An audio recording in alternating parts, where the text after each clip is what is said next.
سے خرید لوں؟ اگر آپ کی اجازت ہو تو میں خرید لوں۔ میرے آقا نے فرمایا صدیق دیر نہ کر، کیا قربان جاؤ، ہم جیسے غریبوں کمزوروں کے لیے اگر صبر اور بردباری کی زندگی میں کچھ رنگ لانا ہے تو بلال کی زندگی کو پڑھ لو اور سن لو، انقلاب آ جائے گا۔ ہمیں مایوس ہونے کی ضرورت نہیں ہے، دکھی ہونے کی ضرورت نہیں ہے، کیونکہ مومن کا کام مایوسی نہیں ہے۔ حضرت بلال حبشی کے خریدار حضرت سیدنا صدیق بنے، اور جب بیچنے والے کو پتہ چلا کہ آنے والے خریدار صدیق ہیں تو کہنے لگا کوئی اور خریدتا تو یہ قیمت تھی، لیکن صدیق خریدیں گے تو قیمت ڈبل ہو گئی، قیمت بڑھا دی گئی۔ حضرت سیدنا صدیق اکبر نے فرمایا کہ بلال وہ بیچے گا میں خریدوں گا، جو قیمت وہ بولے گا صدیق اسی قیمت کو ادا کرے گا۔ محبت میں قیمت نہیں دیکھی جاتی ہے نا۔ حضرت بلال حبشی کی کو خریدا گیا، قسم خدا کی جب تک بکے نہ تھے تو کوئی پوچھتا نہ تھا، جب تک بکے نہ تھے تو کوئی پوچھتا نہ تھا۔ اب بلال کہہ رہے تھے آقا تم نے ہمیں خرید کے انمول کر دیا، تم نے ہمیں خرید کے انمول کر دیا۔ حضرت بلال حبشی کو زمانہ یاد رکھے گا، قیامت تک بلال حبشی کے ذکر ہوتے رہیں گے۔ میرے آقا کے پیارے دیوانوں تمہیں مبارک ہو کہ تمہیں بلال حبشی جیسا صبر کرنے والے کی زندگی تمہارے سامنے ہے، کربلا میں شہید ہونے والے حضرت امام علی مقام کی زندگی تمہارے سامنے ہے۔ ہم ادھر ادھر کی بات کیوں کرتے ہیں؟ رسول اللہ صلی اللہ علیہ وسلم کی مبارک زندگی ہمارے سامنے ہے، جس کی زندگی جس کے آئیڈیل رسول اللہ صلی اللہ علیہ وسلم جیسی ذات ہو، اسے کسی کے آگے جھکنے کی ضرورت نہیں ہے، کسی کے آگے پھٹکنے کی ضرورت نہیں ہے، کسی کے آگے سجدہ کرنے کی ضرورت نہیں ہے۔ اپنے رب کے آگے سجدہ کر، رسول اللہ پر صدق دل سے درود پر، قسم خدا کی تیری یہی زندگی میں انقلاب آئے گا، زمانہ تجھے سلام پیش کرے گا، تیری دنیا بھی سنور جائے گی، آخرت بھی سنور جائے گی۔ تو جب تک دنیا میں رہے گا خوش رہے گا، اور جب دنیا سے جائے گا تو ہر یہ کہے گا یہ محمد کا دیوانہ جا رہا ہے، یہ محمد کا دیوانہ جا رہا ہے۔ کتنا زمین میلی نہیں ہوتی، زمن میلا نہیں ہوتا، محمد کے غلاموں کا کفن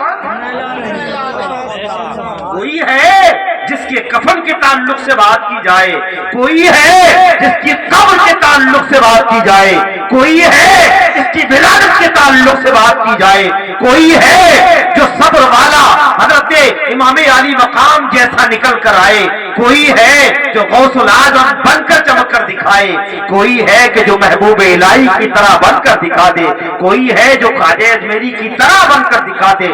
وجہ یہ تھی کہ انہوں نے رسول اللہ سے سچی محبت کی تھی، اس کے بدلے میں ان کو اللہ نے وہ انعام عطا فرما دیا ہے۔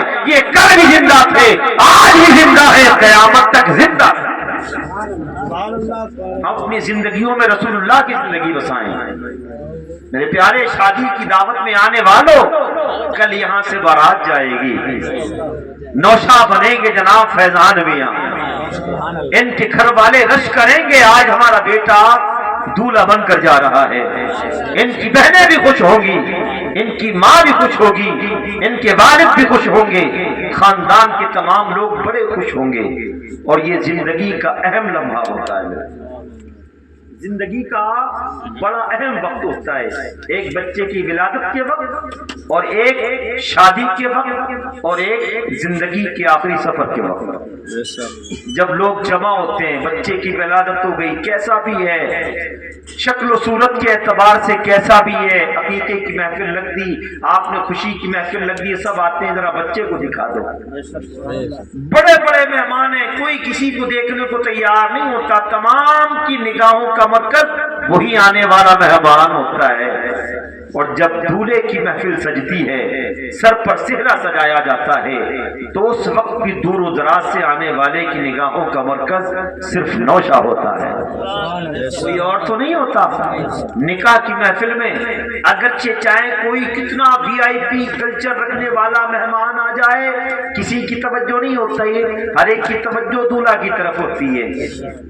ہر ایک کی توجہ دولہے کی طرف ہوتی، دولہا بیٹا ہے بن صبر کر، قسم خدا کی دولہا بننا تمہیں مبارک ہو، لیکن نئی ذمہ داری کا آغاز بھی تمہیں کو جھیلنا ہے، اور ذمہ داری کوئی دشوار نہیں ہے، ذمہ داری دشوار نہیں ہے۔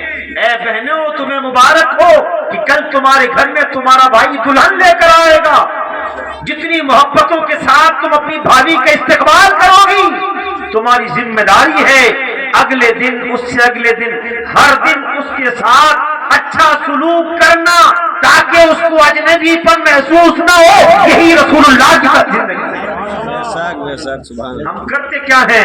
اگر نکاح کی محفل میں ذرا سی کوئی بات ہو گئی تو وہ تانے شروع، کچھ کھانے میں کمی رہ گئی تو وہ گھر والے تو اپنے گھر رہ گئے، لیکن تمام تانے وہ دلہن بن کر آنے والی اپنے پردے میں بیٹھ کر تمام تانوں کو سنا کرتی ہے۔ یہ رسول اللہ نے زندگی ہمیں نہیں دی ہے میرے پیارے۔ زندگی یہ ہے کہ جب تمہارے گھر میں بہو بن کر کسی کی بیٹی آئی ہے، تمہاری ذمہ داری ہے اس کے ساتھ ایسی وفا نبھاؤ کہ اب اپنے بھائیوں کی محبت، ماں کی محبت، بھائی کی محبت، خاندان کی محبت، تمام چھوٹے بھائیوں بڑے بھائیوں کی محبت کو نچھاور کر کے آئی ہے۔ جب تمہارا پیار، تمہارا دلار، تمہاری محبت اس کے لیے آگے آئے گی تو قسم خدا کی اپنے گھر کو